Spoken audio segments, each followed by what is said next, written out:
inicio con un agradecimiento profundo al doctor Renato González Melo por la conferencia magistral que hoy nos va a presentar. Quisiera agregar que Renato, y perdón que ahora deje la parte formal del doctor Renato, porque nos une una profunda convicción del trabajo académico, del trabajo colaborativo, del trabajo conjunto, y me parece que hemos hecho una mancuerna académica bastante afortunada para el CUIR y yo creo que rendirá frutos también para el Instituto de Investigaciones Estéticas en los grandes proyectos que ellos tienen en mente y del cual hay una profunda sensibilidad por parte de su director, que en este caso es el doctor Renato González Melo, y en particular en un tema que nos es fundamental y que es una problemática nacional de una envergadura muy profunda y muy fuerte, y es el tema del patrimonio. Quisiera yo nada más agregar que él es doctor en Historia del Arte por la Facultad de Filosofía y Letras de la UNAM y es investigador titular del Instituto de Investigaciones Estéticas. No voy a ahondar más en su currículum, creo que es mucho más fructífero escuchar lo que ahora nos va a comentar y posteriormente, para quitar también un poco, o más bien no quedarse con las ganas de dialogar sobre la temática, el doctor Renato González nos ha comentado la posibilidad y el gusto de poder dialogar con él al término de la exposición que haga. Por todo ello, en principio agradezco al doctor Renato González que haya aceptado participar con nosotros y tiene la palabra para iniciar su conferencia. Muchas gracias. Muy buenos días. Pues el agradecimiento es mío. Muchas gracias por escucharme. Quisiera empezar con una reflexión que ahorita le planteaba a Jaime y que va dirigido a los compañeros que manejan el dispositivo de video allá atrás. Voy a mostrar una serie de imágenes y voy a reflexionar acerca de esas imágenes. Pero, pues, como yo entiendo que esto se va a subir a YouTube, no tengo yo los permisos para la reproducción de una cosa así. Esto es un poco absurdo porque muchas son imágenes que están en la red, que pues viene un turista, saca una foto de un mural, regresa a su casa y la sube a Picasa o a Flickr. Pero aún así yo no tengo el permiso. Entonces quisiera pedirles que no apareciera la pantalla de proyección en el video mientras hablo. Y esto tiene que ver con el tema del que voy a hablar hoy de una manera muy concreta.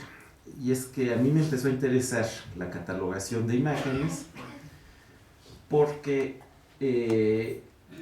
no solo yo, sino la mayor parte de mis colegas empezamos a tener muchísima facilidad para conseguir las fotos que quisiéramos para dar nuestras clases, para dar nuestras conferencias, para fines educativos, pero a la hora de publicar, aunque pues, las publicaciones en las que participo, cuando consigo las fotos yo, mayoritariamente o casi exclusivamente son de fines no comerciales.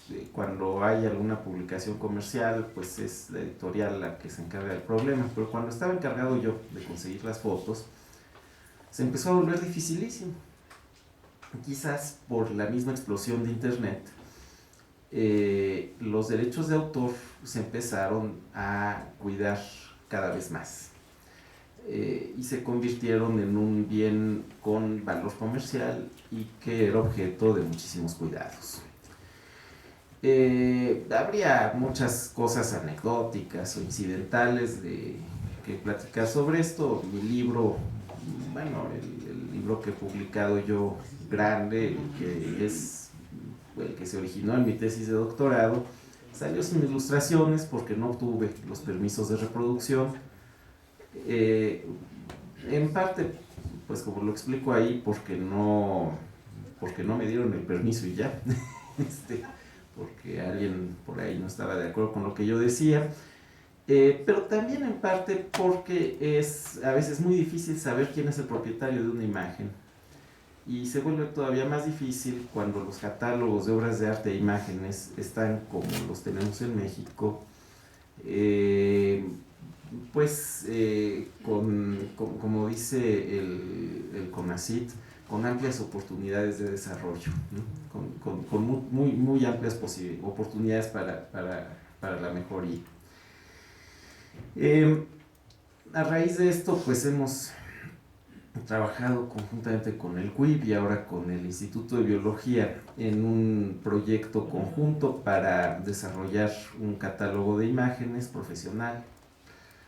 Y las reflexiones que voy a presentar aquí son más o menos pragmáticas, tienen que ver con eso, aunque quise mostrar un ejemplo del trabajo de la historia del arte para mostrar cuáles son los problemas. El ejemplo al que me voy a referir es este mural de Orozco, que a veces ha sido llamado la Trinidad Revolucionaria, y lo que vemos es la segunda versión del mural. Esto lo relato en la ponencia. Esta es la primera versión del mural. En el Instituto de Investigaciones Estéticas tenemos fotos de Tina Modotti, de esta serie de murales, no de ese tablero en particular, que se parecen a esta, digamos. Son muy buenas fotos en blanco y negro. Y Orozco reprodujo un detalle del mural, en 2 litografías, que como pueden ver están invertidas. Bueno. Estando en Nueva York en 1928, en una estancia que se prolongó hasta 1934, José Clemente Orozco quiso mostrar sus murales de México ante el público estadounidense. Su meta era conseguir encargos de pintura mural en aquel país. No es fácil exhibir un mural. Los murales se pintaron para no poderse exhibir.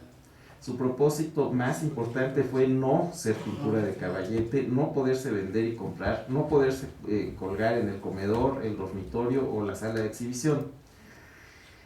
Una exhibición de pintura mural es prácticamente imposible, con excepciones. Hay una técnica moderna que permite desprender la capa de pintura de la pintura al fresco, que es microscópica. La capa de pintura en la pintura al fresco se forma y se consolida cuando se produce una reacción química en la superficie de un aplanado de carbonato de calcio. Se forman cristales de carbonato de calcio que encapsulan los gránulos de pigmento y entonces es una capa de pintura muy bonita, muy transparente, muy luminosa, y que además, si se le pega una tela con un pegamento especial, se contrae al secarse y ¡fum!, sale toda del muro. Claro, es muy imperfecta esta técnica, se dejó de usar, en los 60 fue muy popular, pero los murales que se desprendieron en aquella época se montaron en bastidores de fibra de vidrio, los pueden cargar 2 personas, tableros de 3, 4 metros, son muy ligeros, y esos se pueden exhibir. Esa técnica no se podía usar en tiempos de Orozco, sus murales hubieran sido demasiado grandes para desprenderlos de todas maneras, y él no tenía además el menor propósito de hacer algo así. Él quería pintar murales para que se quedaran en las paredes. Lo que hizo fue escribir a su esposa y a Jacques Charlotte para que ellos a su vez solicitaran a Tina Modotti la toma de algunas fotografías. Tina Modotti debía tomar fotos que mostraran los murales como parte de la arquitectura, y en sus encuadres era deseable que aparecieran las columnas, arcos e impostas de la Escuela Nacional Preparatoria. Hay una fotografía que corresponde con esta copia litográfica. Y este era el edificio donde estaban los murales más importantes de Orozco hasta ese momento. Es posible que, a pesar de la indudable calidad de las impresiones que recibió, Orozco tuviera dudas. Por eso exhibió también otros murales, otros materiales. Exhibió bocetos de los murales y exhibió además las fotografías, como esta. Hizo otra cosa, hizo una serie de litografías en las que reprodujo las fotografías de Tina Modotti. Esa reproducción llega a ser a veces muy exacta. lo pueden ver, casi pincelada por pincelada. Orozco no había hecho litografías previamente, que sepamos, aunque conocía otras técnicas de impresión. Había sido caricaturista y en esa calidad había conocido una variedad de procesos materiales, sustancias y herramientas para imprimir.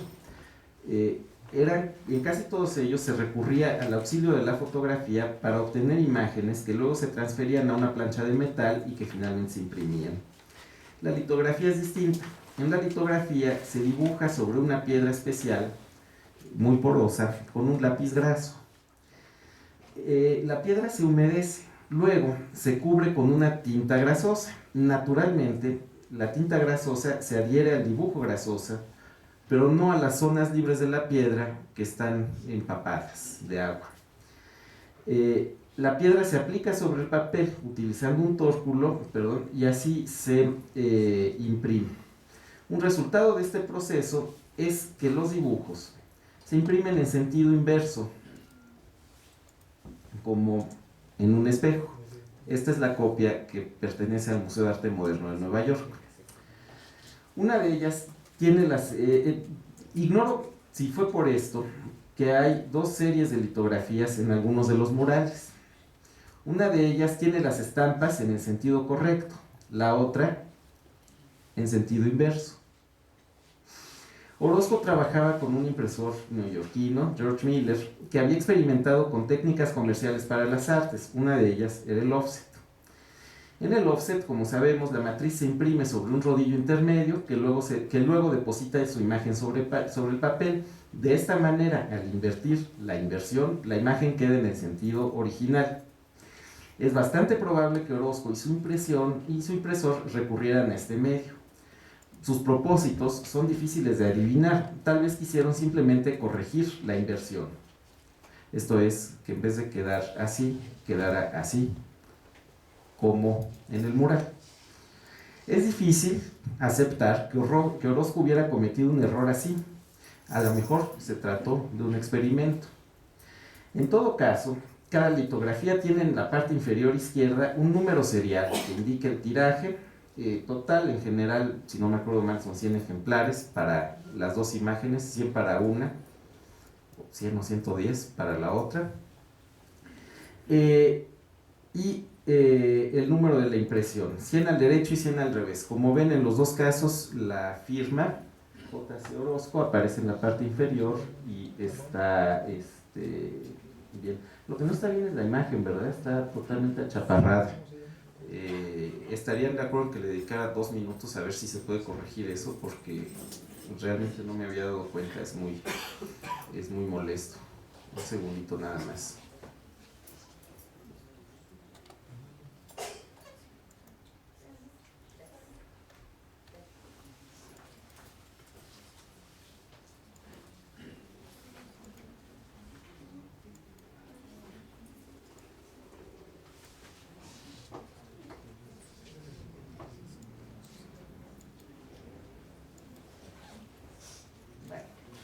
Descansamos. No se ve bien en la imagen proyectada, pero en la parte inferior, en ambas copias, está la firma de José Clemente Orozco escrita a lápiz después de la impresión en el sentido correcto, lo cual pues nos da cuenta de que se trató de dos impresiones, de dos series distintas. Esto, 100 al derecho y 100 al revés, fue motivo de preocupación para el artista. Durante una estancia en Europa, unos años después, hizo otra litografía en un taller parisino, y de acuerdo con las prácticas comerciales habituales en Europa, el atelier de Jaubert, imprimió el tiraje completo, solo uno, no lo imprimió al revés, dio las copias numeradas a firmar al artista y posteriormente tachó la placa con 2 gruesas líneas blancas e imprimió la placa cancelada para certificar su destrucción. Orozco había hecho 2 tirajes de la misma placa, y esto no concordaba con estas prácticas que ya en algunos ámbitos europeos y de tiempo atrás se consideraban legítimas, se consideraba que validaban el valor de cada una de las copias. Años después, culpó a su agente, a Almarriz, por esta que le comenzó a parecer realmente una irregularidad. Tenemos entonces por lo menos 4 cosas que forman parte de manera compleja de la misma imagen. Las voy a enumerar en orden cronológico. Orozco hace bocetos de sus murales, aunque a veces a la hora de pintar cambia la imagen mucho, considerablemente. Esos bocetos se hacen en un papel casi siempre de calidad deleznable y su supervivencia es motivo de muchos cuidados. Si se omiten los cuidados, los dibujos desaparecen pronto. Algunos de estos dibujos se exhibieron durante años en el Instituto Cultural Cabañas, dibujos semejantes a este, y desafortunadamente se exhibieron en salas que no tenían condiciones de clima controlado. Esto provocaba que los custodios abrieran las ventanas, en Guadalajara llega a ser mucho calor, y además de las ventanas los postigos, para permitir la circulación de aire. No solo cambiaban de manera súbita las condiciones de humedad y temperatura alrededor de estos dibujos sobre papel, mantequilla y albanera. Además entraba la luz solar directa. Estamos hablando de los años 70 y 80. Cuando no hay una ficha que dice papel albanene, digo, esto fue un error muy de brocha gorda, por decirlo así, pero cuando no hay una ficha adecuada, cuando no hay un registro adecuado, pasan estas cosas. En segundo lugar, después de los bocetos están los murales, pero justo la imagen que he tomado como ejemplo, que la literatura llama Mexican Peasant o bien grief, aflicción, viene de un tablero que comúnmente se llama la Trinidad. Los hijos de Orozco han insistido, pienso yo que con razón, en que su padre casi nunca atribuía títulos a sus murales. Sin embargo, la práctica curatorial aceptada internacionalmente es usar el título del coleccionista, que en este caso puede ser doble. Los murales están en un edificio universitario. Su inventario, sin embargo, le corresponde por ley al Instituto Nacional de Bellas Artes. Cualquiera de los dos puede usar un título y ambos serían en principio válidos. La práctica profesional de la curaduría y la historia del arte está hecha en este ámbito de reglas que no siempre están escritas, aunque su uso es tan extenso que tienen el rigor de un estándar.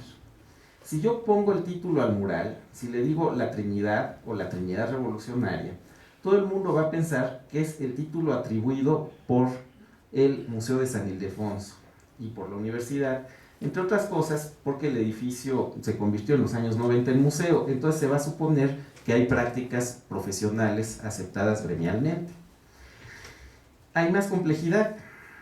Bueno, y si hubiera otro título que pusiera el INBA en el catálogo oficial, los colegas en todo el mundo que no conocen las leyes mexicanas ni tienen por qué, dirían, bueno, pues no, pues vamos a tomar el título del museo.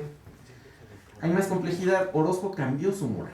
La primera versión, que está en esta foto, era distinta en varios detalles, entre ellos el que se reproduce en la litografía, porque la imagen que está en la litografía no está aquí. Aquí hay un arquitecto con escuadras y una heliográfica.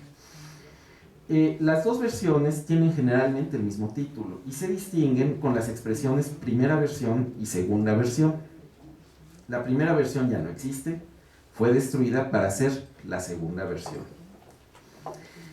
Luego están las fotos, como esta. Fueron completamente utilitarias en el momento de su toma. Orozco las usó para mostrar sus murales y para hacer sus litografías. Fueron material de paso, transitorio, parecidos a los archivos JPG que hoy bajamos de internet, usamos y olvidamos, como estos, están bien. Pero son de Tina Modotti. Si las imprimió ella misma, llevan una categoría especial, es decir, si ella estuvo en el ampliador controlando la impresión, son vintage. Todo lo que se refiere a sus derechos de autor lo administra un museo en Phoenix.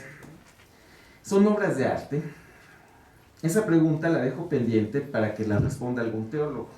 Yo no tengo una respuesta, aunque no podría negarse que reproducen, interpretan, retratan o muestran otras obras de arte. Eso es lo que me importa. Y su título debe ser el mismo título del mural, porque los bocetos tienen a veces cada uno un título un poco distinto o muy distinto al del mural. Las fotos, si tienen un título, pues se respeta el título de la foto. Y si es distinto al del mural, pues es otro título. Tendrían un título propio, ¿y quién es el autor? ¿Sería justo atribuirle la imagen a Tina Modotti? Y si hiciéramos una base de datos, ¿debería decir Modotti, Tina, o debería decir Orozco Flores, José Clemente? ¿Debería decir impresión en gelatina de plata o debería decir fresco? La fotografía difiere significativamente del fresco porque para imprimir fotos en blanco y negro hay una técnica. Se toman 1000 decisiones que no son neutrales. Eso podría ser. Hay algo falló en el Dropbox y no les traigo las fotos. A lo mejor en la sesión de preguntas ya me las mandan por correo. Hay una serie de fotografías de las que yo tengo algunas copias que me dio un fotógrafo de Guadalajara que fue muy cercano a José Clemente Orozco. Y lo que me dio, más que las impresiones, que pues son impresiones de murales de Orozco, fueron unas plantillas, unas mascarillas que diseñó él junto con Orozco para oscurecer y aclarar algunas partes de las fotografías que eran en blanco y negro, para que quedaran en un alto contraste, pero en un alto contraste que ya no era el de la pintura, sino uno que determinaba el propio José Clemente Orozco y que hacía que sus murales se vieran muy oscuros, en general muy oscuros, que solo se vieran algunos detalles en una gran mancha negra. Me contaba este fotógrafo, Juan Víctor Arauz, que llegaba con frecuencia a Justino Fernández a quejarse de esta oscuridad de las fotos, a la que se refería como un montón de carbón. Y si ustedes revisan los libros sobre Orozco de Justino Fernández, da la impresión de que la reproducción tiene algún defecto, y no es eso, es que Orozco quería que quedaran bien oscuras las fotos. Y quien hizo esas fotos oscuras es Juan Víctor Arauz. Esto es, saber que hay una técnica fotográfica en la impresión fotográfica no nos resuelve el problema, porque son ellos dos juntos los que diseñan la mascarilla. Y entonces, pues, es Orozco o Juan Víctor Arauz, es Orozco o Tina Modotti.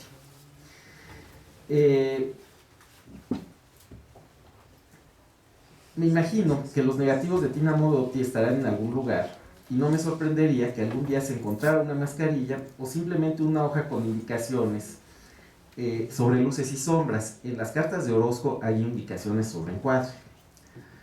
Ahora vamos a imaginarnos algo más complejo.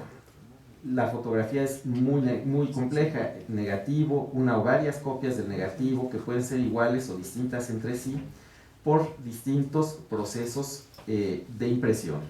Y esto es tremendo.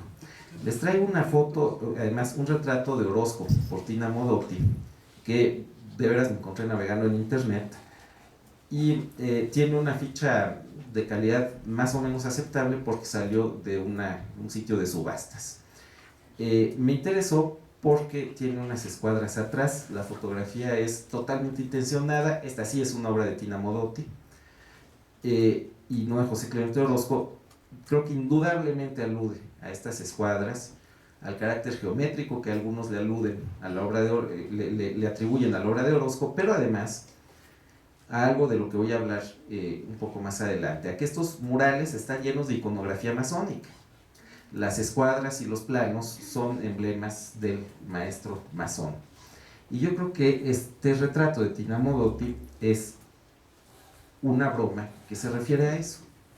Ahora bien, hay formas de clasificar esta condición. La pregunta es cómo las usamos. Vamos a imaginarnos una ficha catalográfica de este muy complejo objeto. La ficha es muy importante y contiene varias cosas, y aquí está la magnitud del problema. Contiene, por un lado, las primeras ideas del pintor sobre un mural que cambió por lo menos una vez. Contiene fotos de las dos versiones del mural, contiene por lo menos alguna referencia a las fotos que quería José Clemente Orozco, contiene las impresiones de Tina Modotti y, si lo encontramos, algún documento con indicaciones sobre el lugar en el que están los negativos y quizás indicaciones sobre cómo deben imprimirse los negativos. Incluye las 100 copias de cada una de las impresiones litográficas. esto es 200. Supongamos que hubo 5 bocetos para el mural, probablemente haya habido más, pero vamos a imaginarnos que hay 5, y por decir un número arbitrario, 3 impresiones de las fotos. Esto es, las que encargó Orozco y que le llegaron a él, las que encargó Manuel Tucent aparentemente y de distintos murales y le compró a Tina Modotti años después, que son las que tenemos en el Instituto de Estéticas, y quizás una copia se le haya quedado a la fotógrafa. Esto hoy en día es práctica común. Son 3, además del negativo y un posible documento para dirigir la impresión, potencialmente, me lo estoy imaginando para hacer planes, 5. Debemos tomar en cuenta además la posibilidad remota, pero se trata de ver el máximo posible, de que aparezca algún día la plancha litográfica. Tenemos las 2 versiones del fresco. Son un total, grosso modo, de 213 cosas que se refieren a la misma imagen. Y no hemos tomado en cuenta a otros fotógrafos, solo a Tina Modotti. A diferencia de los libros, no podemos suponer que son 5 o 30,000 copias de lo mismo. Son 213 cosas distintas entre sí. Y no podemos suponer ni siquiera en las litografías que son idénticas. Es muy probable, pero en toda la gráfica, sobre todo en el siglo XX, hay técnicas para el entintado manual y no mecánico de las planchas que cambian a veces de copia a copia, no tanto en la litografía como en el grabado en metal. De manera que cada copia de cada estampa se cataloga por separado y cada copia de cada foto, porque no sabemos lo que hizo el fotógrafo en el cuarto oscuro y no tenemos derecho a suponer que las copias son realmente idénticas. Bueno, y además no hemos tomado en cuenta otros fotógrafos, solo es Tina Modotti. Si hiciéramos un catálogo riguroso, cada una de esas 213 iteraciones, repeticiones o variantes de la misma imagen tendría un registro separado. Sería importante referir todas las imágenes a algún modelo ideal, la Trinidad Revolucionaria, por ejemplo. Pero también sería importante decir que este solo es uno de los tableros de la Escuela Nacional Preparatoria. Les voy a decir algo, este no es el caso más complejo que he visto en mi vida. Es uno que tomé al azar y que da pues un cierto grado de complejidad. No es el peor. Por lo menos aquí solo hay un autor en cada etapa. Y por lo menos aquí las técnicas pueden describirse con denominaciones convencionales. Pintura al fresco y no como en el arte contemporáneo, 5 balones de fútbol, 4 costales de cemento y una cantante de ópera o algo así. Ahora pasemos a otra posibilidad que no me parece remota. Tanto la Universidad Nacional Autónoma de México como el Instituto Nacional de Bellas Artes van a inventariar el mural porque son instituciones muy responsables y lo van a hacer de acuerdo con sus propias nociones y de acuerdo sobre todo con su propia legislación, porque el inventario surge de una necesidad legal administrativa, antes que nada. Van a hacerlo poniendo en el centro una noción legal, van a referirse al patrimonio. Y el patrimonio es una noción que se refiere a la propiedad. El patrimonio es la parte de la herencia que no es posible enajenar o dividir, que normalmente en otra época quedaba en poder del hijo varón mayor. Es una noción que viene de muy antiguo y que se utiliza por lo menos desde el siglo XVIII, según los diccionarios de la Academia, también para otra cosa, para definir la pertenencia nacional. La patrimonialidad, dice la Academia desde 1737, es la calidad de ser originario de algún país que da derecho para adquirir lo que solo se debe dar a los naturales. Más claro ni el agua. Patrimonio es una noción que se relaciona con las construcciones imaginarias, pero también legales, de la identidad nacional. Estos murales son patrimonio universitario más allá de su condición legal. Vamos a ver también lo imaginario y no solo lo legal. Generación tras generación de preparatorianos construyeron una parte muy significativa de su educación cívica y de su cultura general mediante la observación precisamente de estos frescos. Por otra parte, existen en México una variedad cada vez más compleja de disposiciones legales sobre el patrimonio. En lo que respecta a los murales de Orozco, y como existe un decreto presidencial respecto a toda la obra de ese pintor, están sujetos, entre otras cosas, a las disposiciones de la Ley General de Monumentos y Sitios Arqueológicos, Históricos y Artísticos, que le otorga al INBA facultades para investigar, preservar y difundir. Entre estas facultades hay un artículo que permite al INBA autorizar o no autorizar la reproducción de toda obra que sea parte del patrimonio en los términos de la propia ley. Todo esto lo refiero para indicar algo bastante grave.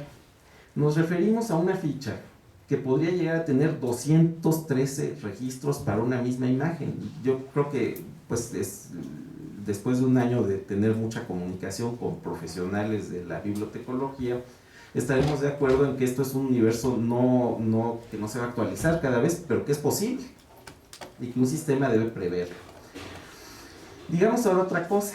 Las instituciones, cuando son corporativas, como la UNAM y el INBA, suelen ser muy celosas de sus derechos y facultades. No es frecuente que compartan su información o que trabajen en equipo.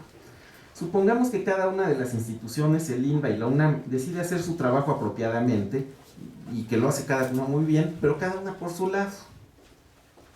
Esto es probable porque son obligaciones legales que no siempre se pueden depositar en terceros. Cada una de ellas hará una ficha, quizás cada una con 213 registros, por lo que al menos tendremos 426 registros referidos a una sola cosa, que no existe, que es la imagen, y que serían resultado de una duplicación estricta. Vamos a imaginarnos ahora que yo hubiera emprendido la tarea que se me sugirió muchas veces y nunca quise emprender, de hacer el catálogo razonado de la obra de José Clemente Orozco. Bueno, no solo estaríamos hablando de 639 registros, triplicando la cantidad. Si esto es lo que yo encontré en 20 minutos buscando en internet, si me hubiera puesto a hacer una investigación sistemática de años, pues les aseguro que ese número hubiera crecido exponencialmente, hubieran sido más. En este contexto, yo veo un problema, y es que sería muy sencillo que alguien se confundiera, porque cada uno de esos registros va a tener títulos y características distintas, porque además se refieren a objetos de naturaleza muy diferente. Digamos que alguien llegara a la conclusión, podría ser, de que hay 426 obras que se llaman la Trinidad Revolucionaria, o algo que es muy frecuente, que alguien viera en una bodega de un museo una reproducción comercial de buena calidad de alguna de estas obras. Es difícil distinguir la reproducción de una litografía de la litografía, los dos son impresos. Y entonces que esta reproducción de la reproducción se catalogara como patrimonio nacional. Yo les aseguro que si alguien revisa todos los inventarios de todos los museos de México, se va a llevar unas sorpresas realmente muy importantes a este respecto. Y lo mismo en la UNAM. Esto suena chiste, pero es dramático. El anecdotario sería extenso y alarmante. Quiero explorar ahora un camino distinto de las advertencias sobre lo que ocurre cuando no hay una catalogación apropiada, profesional y consensada. Me quiero referir a los problemas que surgen si se emprende esa tarea. Cuando sí se va a hacer profesionalmente, no quiere decir que se arregle todo, quiere decir que empiezan los problemas para quien la emprende. Voy a señalar 3 problemas y voy a reflexionar sobre la interdisciplina, que suena muy bien en los proyectos de desarrollo, pero que en la realidad es una condición con la que es difícil trabajar. Comencemos por lo más sencillo. A diferencia de un libro que lleva impreso el nombre del autor y la fecha de impresión, casi siempre confiables, las obras de arte están con gran frecuencia bajo sospecha. La atribución de autoría y de fecha son 2 de los problemas más espinosos de la historia del arte. Digamos nada más que hay 3 catálogos de la obra gráfica de Orozco. Uno de ellos, el primero, lo hizo un señor Hopkins, trabajó mucho, pero cometió muchos errores. Y uno de ellos fue fechar esta obra en 1926, que es la fecha realmente del mural, y la impresión es de 1929. Estos frescos, por otro lado, datan de 1924 y probablemente se modificaron entonces, o si no en 1926, subrayo que esto es probable. Pero se han fechado con frecuencia en 1922 y así por el estilo. Es preocupante porque, por ejemplo, en el INDAUTOR, para buscar una obra se busca título, autor y fecha. Y aquí podríamos encontrar Tina Modotti, Mexican Peasant, 1922, y no José Clemente Orozco, La Trinidad Revolucionaria, 1926. El asunto es grave porque tiene consecuencias, digamos, en muchos órdenes. Es fácil remediar el error cuando se recurre a las fuentes escritas, ya casi todas publicadas, en el caso de Orozco, y para estos murales, y en algunos casos hasta reeditadas. Pero el problema es que casi todas esas fuentes se van a referir al mural, a las fotos de Tina Modotti y a la litografía con títulos distintos en español y no digamos en inglés y en otros idiomas. Hay dos formas de solucionar este problema. Por una parte, en muchos museos, sobre todo fuera de México, la autoridad del curador todavía es vigente, de manera que basta con saber, aunque no haya una indicación directa en el registro respectivo, que la lista de obras del Metropolitan Museum of Art, en lo que toca al arte moderno, está a cargo de una colega prestigiosa, confiable, en cuyas atribuciones yo confío a ciegas. Y es un gremio que en parte así funciona. A semejanza de lo que ocurre en las bibliotecas, donde un bibliotecario responsable se ha hecho cargo de las dudas, ha puesto entre corchetes lo que ha considerado dudoso, en muchos museos del mundo hay curadores que ejercen ese tipo de autoridad sobre sus inventarios y catálogos. Se trata casi siempre de curadores que tienen un doctorado en historia del arte. Aunque pueden equivocarse, su autoridad en materia de atribuciones suele ser uno de los criterios más importantes para designarlos. Un museo que tenga un curador que se equivoque en esto llega a tener problemas muy serios. En México, la formación en historia del arte ha sido un poco distinta que en el resto del mundo. Ha habido desde hace años una licenciatura en la Universidad Iberoamericana que durante años fue casi la única licenciatura en nuestra disciplina.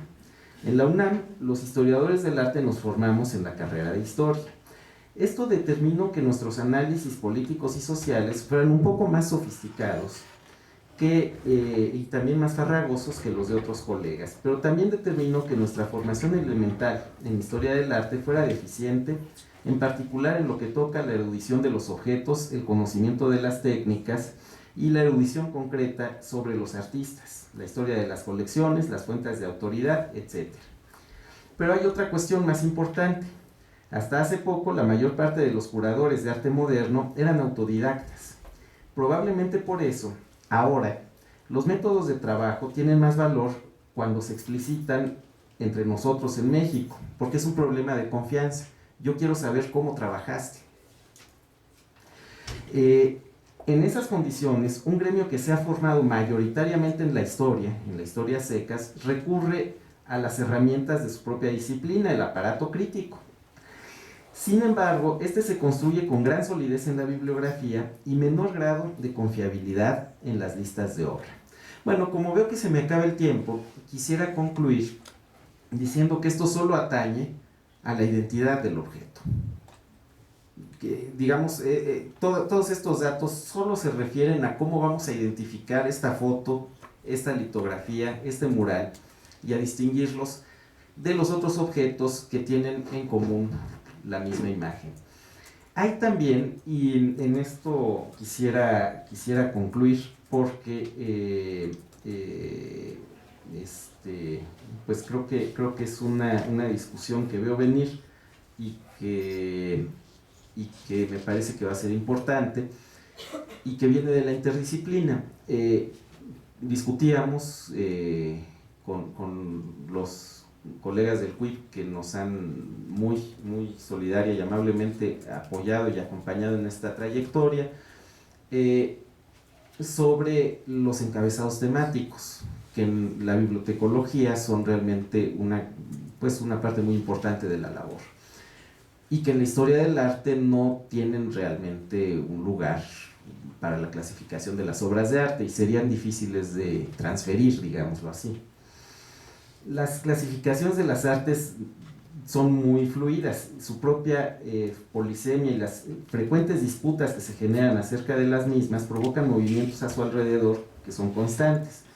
En el largo plazo, han perdido una buena parte de su utilidad como explicaciones o herramientas para dividir el mundo de las artes al menos.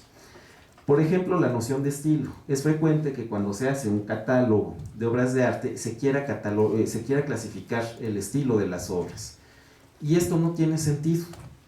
La noción de estilo tuvo vigencia, mucha, en un momento de la posguerra era la principal herramienta de clasificación y comprensión, y ahora ya no. Se acabó la historia del arte de los estilos. Y es difícil atribuirle un estilo unívoco a una obra de arte. Es más fácil encontrar, y los hay ya, vocabularios controlados, pero para la iconografía. Esto es para la enumeración de los motivos y las figuras que aparecen en las obras.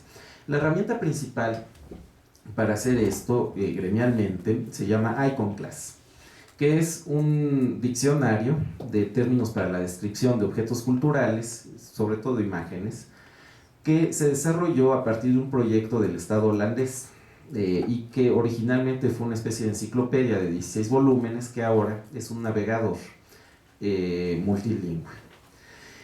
Iconclass permitiría lidiar con esta imagen. Iconclass tiene categorías para las imágenes masónicas, para el simbolismo decimonónico, que aquí está en forma rampante, y para la iconografía política, que aquí también pues asienta sus reales, para las tres cosas.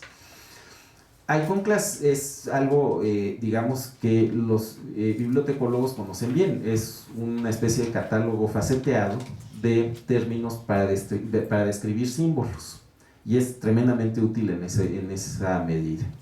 ¿Qué hacemos, sin embargo, cuando trabajamos con iconografías que no son occidentales y modernas, como la del muralismo mexicano? Cuando son iconografías indias previas a la conquista. Y cuando el uso de estos instrumentos nos obliga a hacer equivalencias como Tlatoani igual a emperador, Hueytla-Tocayotl igual a confederación, y así. Y que son equivalencias que los especialistas critican con toda razón, siempre, y con muchas ganas, porque no son exactas. Y entonces el diccionario y el catálogo faceteado no es que pierda toda su utilidad, porque en el siglo XVI un problema del que hablan los especialistas y sobre el que debaten con frecuencia es que los símbolos indios aparecen junto a los símbolos europeos. ¿Qué fue? Fueron artistas indios que los pusieron ahí como señal de resistencia, fueron párrocos o obispos humanistas que querían hacer algo parecido a lo que se hacía en Europa con la antigüedad clásica. ¿Qué fue? Está sujeto a debate, pero está claro que necesitamos clasificaciones mixtas. El problema con los diccionarios iconográficos es que suelen ser tremendamente eurocentristas y estar limitados a dos cosas. Una es la cultura europea y otra es la suposición muy importante para la historia del arte de que las imágenes están organizadas jerárquicamente en una composición con sentido y que son un lenguaje. Esa es una suposición que le atribuimos un poco arbitrariamente a esta foto de Tina Modotti. Tina Modotti era finísima, era una artista, y a una enorme variedad de documentos visuales hoy en día que sí queremos catalogar, pero de los que no sabemos qué tan válido es usar estas super herramientas iconográficas. Entonces nos metemos en el problema de la interdisciplina, y con esto concluyo. Es fácil estar en una posición de autoridad y decir todos a la interdisciplina. En la historia del arte siempre hemos vivido ahí, y realmente es muy difícil, porque ¿qué hacemos con esto? Nos vamos a salir hacia la historia cultural con herramientas que suponen un juicio de valor estético previo, porque yo escogí una obra cuyo valor estético es inmenso, y vamos a aplicar esas herramientas y vamos a dejar que se transminen sus supuestos para catalogar objetos culturales realmente de otro calibre y de otra naturaleza y con otros presupuestos y que son susceptibles de juicios de valor muy importantes desde mi punto de vista, pero que van a ser distintos de los que me llevaron, por lo menos a mí aquí, frente a este mural, ¿no? Entonces, me parece que aquí hay un territorio donde no es que la interdisciplina sea un propósito, sino que es una condición tremendamente complicada a la que va a haber que enfrentarse y con la que tendremos que hacer cuentas. Les agradezco mucho y quizás podamos desarrollar más algunos temas al llegar a las preguntas. Muchas gracias. Muchísimas gracias.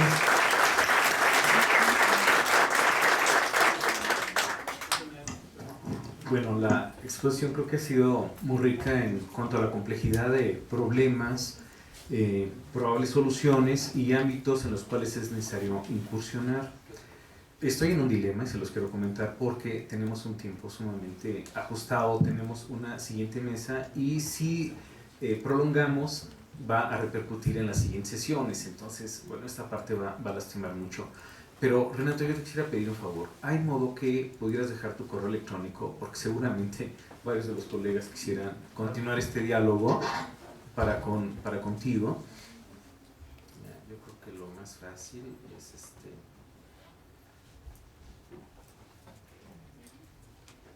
Ahí está. Es melo con doble L @unam.mx. MELLO@unam.mx. Bien. Renato, qué pena, a mí de verdad me hubiera encantado que continuáramos con este diálogo, pero tenemos un problema en cuanto a tiempos y movimientos de nuestras siguientes sesiones. Te agradezco de todo corazón y sinceramente que compartas con nosotros las inquietudes de índole teórico, intelectual, académico, interdisciplinario, en la que sin duda estamos hermanados y nos interesa también profundizar y avanzar en beneficio del patrimonio nacional y en beneficio también del trabajo que hace el instituto, y creo definitivamente que esto tiene consecuencias nacionales e internacionales. Por todo ello, Renato, muchísimas gracias. Les pido si damos un aplauso.